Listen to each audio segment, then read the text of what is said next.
Hi, I'm Rob. I have Rick and Mouse syndrome, and I've given it a week since the download announcement has happened, but I think it's time we talk about it. There's been a lot of division in the community about what is up with the lineup and how unhappy a lot of people are, but really, I think there's a different issue sort of at the core of this announcement that people haven't really looked at and they're not really talking about, or if they are talking, it's not the vocal minority that are the ones talking about it. It's the vocal minority that are bitching and moaning about it, if anything. I think mostly through laziness. It's kind of shit. So, having said that, I do have a special guest with me this week to hopefully bring some of those points that these people are making to light, to the forefront, so we can have an open discussion about what is wrong with download lineup this year. So, without further ado, I'd like to welcome this week's guest with me. It's not a previous guest I've had on here before. It's no one that you guys would know. It's not me bringing Ash back. That'll probably never work out, but you know, I've got a guest with me this week. This twat. The real person with real opinions. I like metal. That's their one opinion.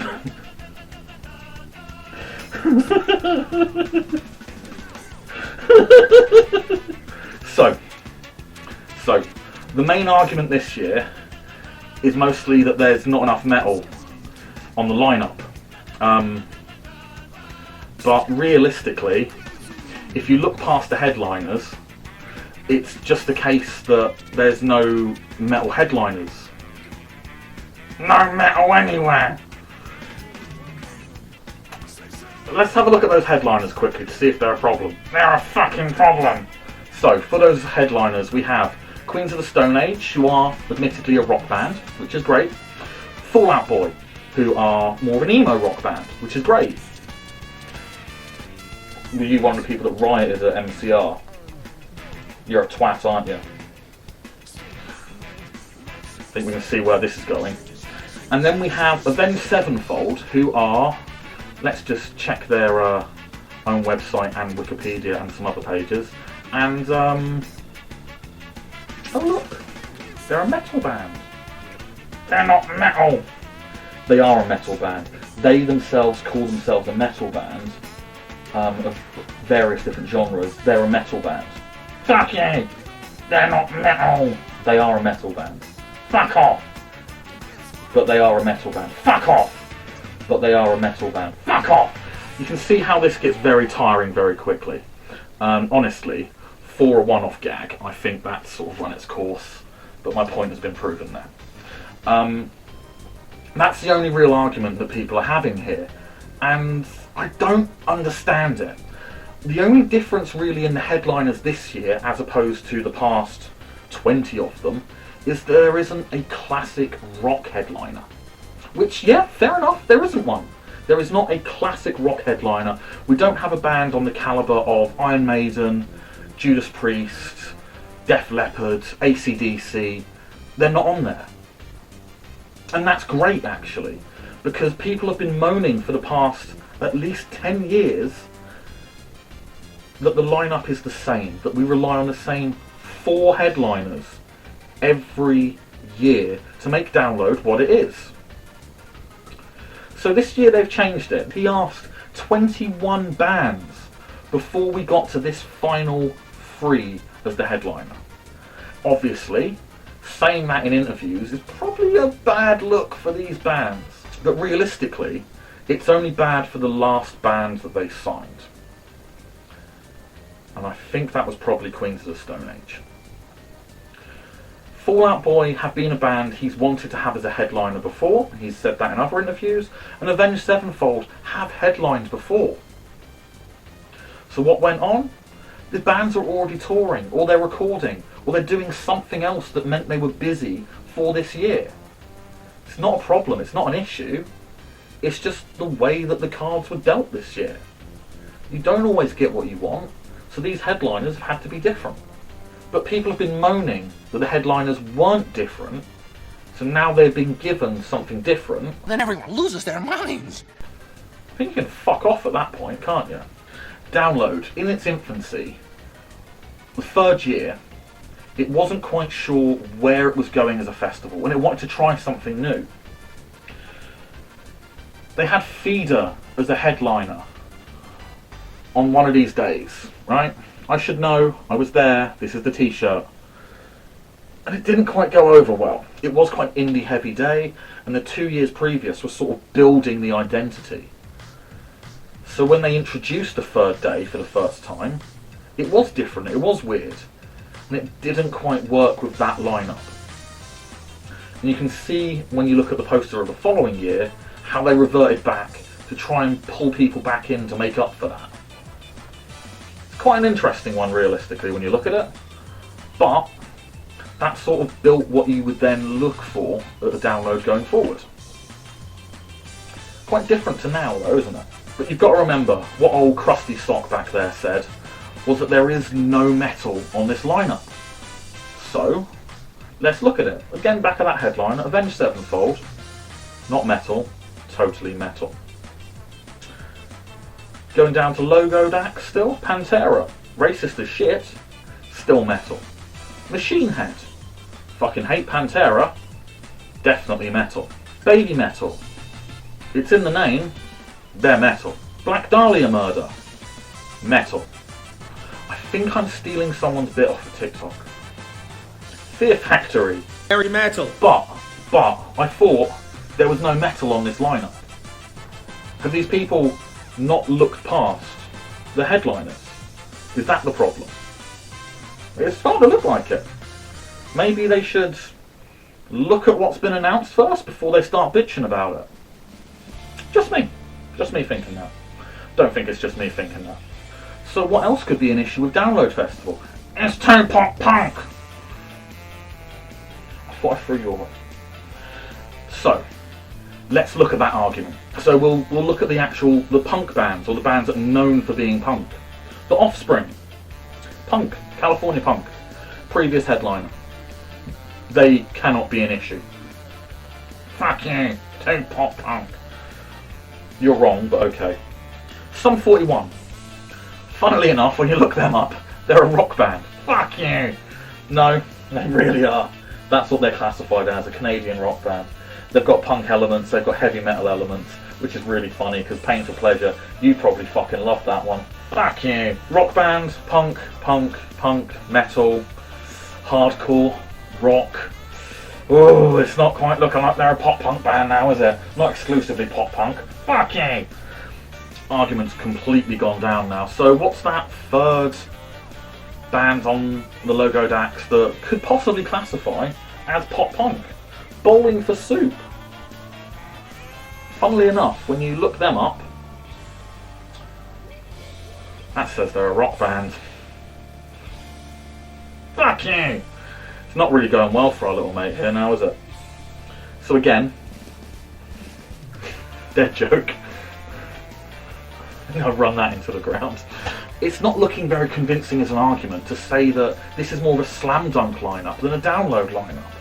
Because when you look at Slam Dunk this year, their headliner has headlines the second stage at Download at least twice. So fuck off. If your biggest problem is that Download does not have enough metal on its lineup this year, then maybe you need to look at Bloodstock, at Damnation, at Fortress Festival. They are more exclusive metal festivals for that. If you want something more like Warhorns, look them up, see what they do. That might cater to you more. I'm sorry I made you a talking sock in this video. No, I'm not. I'm really fucking not. That's quite funny. You've got options elsewhere in the United Kingdom for your music festivals. And you've got a lot more options outside of the UK. You've got Wacken, you've got Hellfest, you've got Nova Rock.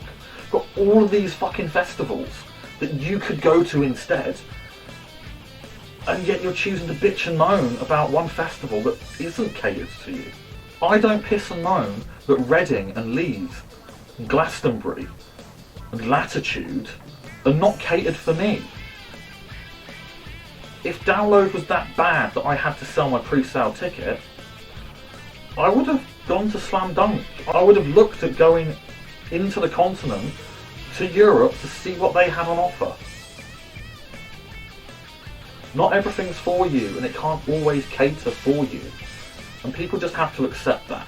The undercard is the biggest draw for Download Festival this year. Especially with Sum 41 being their last ever tour. Normally they've been at Slam Dunk. And I kind of called it when I brought up the Slam Dunk video. They're here this year. They have chosen Download Festival to ride out their career and their performance over here. Enjoy it. If you don't like it, go watch something else. There's 3 other stages to go watch. Well, fuck off back to your tent. So realistically, let's have a look at that undercard to see if there's any metal missing from that. Spoilers, there isn't. And just to piss more people off, a certain select group especially, I'm going to focus on the women first. I've always championed women in music. As a straight white guy, what can I do more than talk about other people that aren't straight white men in music? We get enough attention. Let's look at other people. So, Harper. Harper I've gone on about for a while.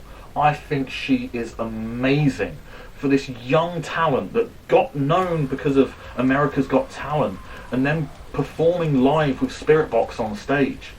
This girl's been doing a lot. She's still been staying in school as well, which is why you don't see her everywhere. She's actually getting her backup plan as well as the industry stuff. So maybe go check her out. She's one of the future leading artists of this festival, this whole genre of music. Support it. Support the youth and help bring them up. And speaking of young acts, Alt Black era. 2 sisters from the Nottingham area who worked with a charity to make some music and make something for themselves. They've worked with other artists, like recently Delilah Bond, who is also on the lineup. Go check her out. I've mentioned her before. They've blown up recently. Last year they were at Glastonbury. And if Glastonbury has brought these aspiring, like, modern new metal artists to their forefront of, I think it was a BBC New Artist stage, then there is something to be said about these girls. There is a lot they're doing, and they need to be looked at and taken seriously. They're going to be someone that you should keep an eye on. Charlotte Sands. She's recently working with Sleeping with Sirens and Mod Sun. There is again something about this woman. She is very, very good. There's videos on YouTube where she's done live performances, and you can tell she is live. There are slight imperfections in her voice where she is singing live.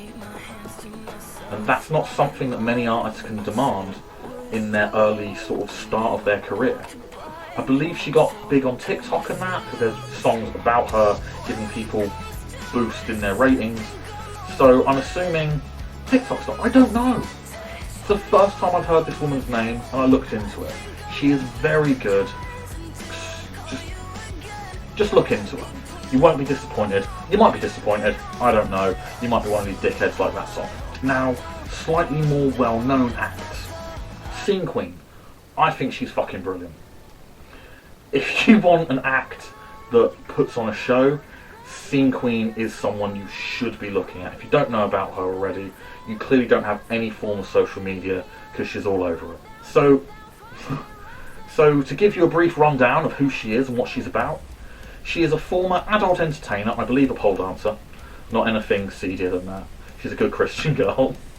And she now makes female empowering metalcore. There's that word again, metal. I know the metalheads hate it when you say metalcore's real metal. Or, as she would call it, bimbocore. She will have you being bimbros in the twerkle pit, and it is amazing. She is one act you need to check out. She is absolutely brilliant. Recently done sort of a country metalcore song. It's really good. It's ridiculously good. Go check her out. If you like baby metal, which you should do because they are metal. that guy's gonna fucking sue me for stealing his stick. I fucking swear. You need to check out Hanabi. They are a Japanese metalcore band from Tokyo. They are fucking amazing. They're 4 ladies that are just smashing the shit down and making some brilliant songs. They don't take themselves seriously. Got a lot of Harajuku influence going on with their look and their sound, and they've made something very unique. And it's really, really fucking good. If you want something with a bit more brutality behind it, I've got those acts for you. They are also on this lineup. Shock horror. Go check out the Callous Dow Boys. They've got a spoonerism in their name. Yeah, funny. But they have some amazing sound to them. They've got a cross between Dillinger Escape Plan, Every Time I Die. If you want some heavy hitting shit with some good tech behind it, they are for you. Do you want more heavy music on that lineup? Well, you've got Alien Weaponry, Dream State, and Imminence. They are all on that lineup and they are well worth checking out. If you prefer the heavier side of the metal scene, go see these bands. Fucking awesome. Then try and tell me there's no metal on this lineup. Realistically, no one can say that there aren't heavy bands on this lineup. This year's Download Festival has the widest selection of deathcore bands Download has ever had. There are bands covering every possible genre you could think of, and the subgenres within them. Just because people can't camp at main stage this year and get drip fed the same bands they listen to every year, I'm sorry, but now's the year to go walk and discover new music. If your main issue was that Queens of the Stone Age, Fall Out Boy and Avenged Sevenfold are the headliners, maybe you're just a bit of a pretentious dick to begin with.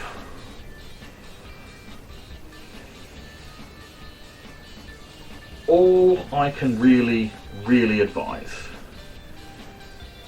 is that you check out the undercard, you see what else is on this lineup, and you go and check it out. You spend this time now, in this 200 plus days leading up to the festival. You look at those smaller bands, you Google them, and you put them into YouTube. You see what comes up, and you cross names off. Ones you like, ones you don't like. Things you want to see, things you don't want to see. And when the app is properly updated to start scheduling bands, you put those smaller bands on there.